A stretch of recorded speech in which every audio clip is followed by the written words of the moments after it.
भगवान बिरसा मुंडा को अंग्रेजी हुकूमत के खिलाफ उठाई गई आवाज और उनके समाज सुधार के लिए हमेशा याद किया जाता है। ईसाइयों का षड्यंत्र धर्मांतरण।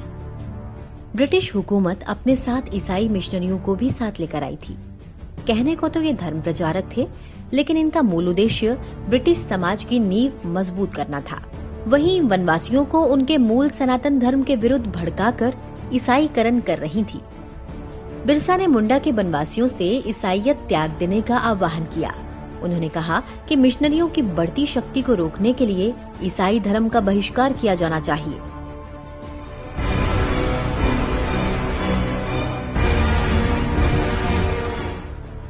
अंग्रेजों के खिलाफ आंदोलन। उन दिनों ब्रिटिश सरकार के खिलाफ सरकार आंदोलन चल रहा था और ईसाई स्कूलों का बहिष्कार किया जा रहा था। बिरसा के पिता ने भी उनका नाम क्रिश्चियन स्कूल से कटवा दिया। इसके बाद बिरसा आनंद पांडे से जुड़े। उन्होंने बिरसा को हिंदू और ईसाई धर्म के बारे में बताया। वे सरदार आंदोलन का हिस्सा बन गए। बिरसा ने देखा कि अंग्रेजी वनवासियों की जमीन पर कब्जा कर उन्हें धर्म परिवर्तन के लिए मजबूर कर रहे हैं, तो उन्होंने अंग्रेजों की धर्मांतरण नीति का पुरजोर विरोध किया। उन्होंने कर से मुक्ति के लिए अंग्रेजों के खिलाफ मुहिम भी चलाई।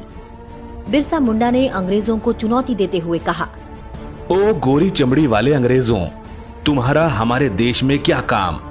छोटा नागपुर सदियों से हमारा है और तुम इसे हमसे छीन नहीं सकते। इसलिए बेहतर है कि वापस अपने देश लौट जाओ, वरना लाशों के ढेर लगा दिए जाएंगे। अंग्रेजों के खिलाफ बिरसा मुंडा के विरोध की आवाज तत्कालीन लेफ्टिनेंट गवर्नर के इस बयान से समझी जा सकती है। जब तक बिरसा मुंडा कारावास में हैं, तब तक यह ना समझें कि सब कुछ शांत है। वास्तव में बिरसा को बंदी बनाकर सरकार बारूद के ऐसे ढेर पर बैठ गई है जिसे उसके संग्राम की एक चिंगारी पल भर में जलाकर भस्म कर देगी। यही नहीं, भगवान बिरसा मुंडा ने वनवासियों को तुलसी पूजा, गौ हत्या ना करने, रामायण महाभारत गीता का नित्य पाठ करने, मांसाहार छोड़ने व शुद्ध सात्विक जीवन जीने के लिए प्रेरित किया। भगवान बिरसा की रहस्यमयी मौत। 23 मई सन 1900 को बिरसा को हैजा होने की खबर सामने आई। 9 जून की सुबह खून की उल्टियां होने लगी। अत्यधिक कमजोरी के कारण वे बेहोश हो गए और सुबह 9 बजे वनवासियों के भगवान बिरसा मुंडा संसार से सदा सदा के लिए विदा हो गए। पूरे भारत, खासकर झारखंड, बिहार और ओडिशा में आज भी उनकी पूजा होती है। भगवान बिरसा मुंडा एकमात्र ऐसे आदिवासी जननायक हैं जिनकी तस्वीर संसद भवन में लगी हुई है। भगवान बिरसा मुंडा को कोटि कोटि नमन।